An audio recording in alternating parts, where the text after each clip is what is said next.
Already போன கிளாஸில் upward ஆறு டவுன்வோர்ட் ஆறு பார்த்தோம். இப்போ அதோட கண்டினியூவேஷன் தான் பார்க்க போகிறோம். ஓகேங்களா? இது எந்த சாப்டரில் இருக்குன்னா சாப்டர் 18 இருக்குது. எஸ் சர்க்கிளை இமிடியேட்டாக ஃபாலோ பண்ணி ஒரு ஆர் வந்துச்சுன்னா நம்ம அப்போ அந்த இடத்துல அப்வோர்ட் ஆர் யூஸ் பண்ணுறோம். ஏன்னா சர்க்கிள் போட்டால் நமக்கு டவுன்வோர்ட் ஆர் போட வாட்டமே வராது, இன்கன்வீனியன்ஸ். அதனால் நம்ம அப்வோர்ட் ஆர் யூஸ் பண்ணுறோம். க்ளோசர் எஸ் சர்க்கிளை இமீடியட்டாக ஃபாலோ பண்ணி ஒரு ஆர் வந்துச்சுன்னா அப்வோர்ட் ஆர். ரேசர் எஸ் சர்க்கிளை ஃபாலோ பண்ணி இமீடியட்டாக ஒரு ஆர் வருது. R finally hooked right and upward R. ஃபைனலாக ஒரு ஆருக்கு அப்புறம் ஊக்கு போடுற மாதிரி வந்துச்சுன்னா அந்த இடத்துல நம்ம அப்வோர்ட் ஆரை யூஸ் பண்ணணும்.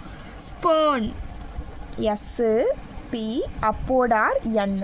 ஸ்பேர்ன். Fern F upward R N. ஃபைனலாக ஒரு ஊக்கு போடுற மாதிரி ஃபைனலாக எண்ணில் முடிஞ்சிச்சுன்னா என்ன அதை ஊக்கு போடுற மாதிரி வந்துச்சுன்னா அதுக்கு முன்னாடி போடுற ஆர் நம்ம அப்வோர்ட் ஆர் யூஸ். ஏன்னா டவுன்வோர்ட் ஆர் போட்டு ஊக்கு போடுறதை விட அப்வோர்ட் ஆர் போட்டு ஊக்கு போடுறது ஈஸி. அதனால் நம்ம யூஸ் பண்ணுறோம். போர்ஷன் போரு இஷன் ஷன்னூக்கு யூஸ் பண்ணுறோம். எஸ்ஐஓஎன் ஷன்னூக்கு. மீடியலாக ஒரு ஆர் வருது, அந்த ஆர் நம்ம டவுன்வோர்ட் ஆரும் யூஸ் பண்ணிக்கலாம், அப்வோர்ட் ஆரும் யூஸ் பண்ணிக்கலாம். பட் மோஸ்ட்லி நம்ம மீடியம் ஆருக்கு 90% அப்வோர்ட் ஆர் தான் யூஸ் பண்ணுறோம். ஏன்னா டவுன்வோர்ட் ஆர் வளைச்சி போடுறத விட ஸ்ட்ரைட் ஸ்ட்ரோக் போடுறது ஈஸி கருடை விட. பா இருக்குது அப்வோர்ட் ஆர்.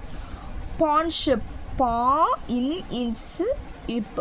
பான்ஸ் nib பான்ஸ் nib. ரோரடு ரோரடு இதில் 2 ஆர் இருக்குது, 6 டி. ரோரடு. நம்ம சில இடத்துல நமக்கு கிளியராக அவுட்லைன்ஸ் கிடைக்காது, அந்த இடத்துல நம்ம டவுன்வோர்ட் ஆர் யூஸ் பண்ணிக்கிறோம். Powerful away deform powerful. Disarrange disarrange. இந்த மாதிரி சில இடத்துல அவுட்லைன் கிடைக்காத இடத்துல நம்ம ஃபுல் ஃபார்ம் தான் யூஸ் பண்ணணும். Clerk downward R K. Clerk downward R. கிளரிக்கு ஃபைனலாக வவல் ஃபாலோ பண்ணுது அப்வோர்ட் ஆர். ஓகேங்களா?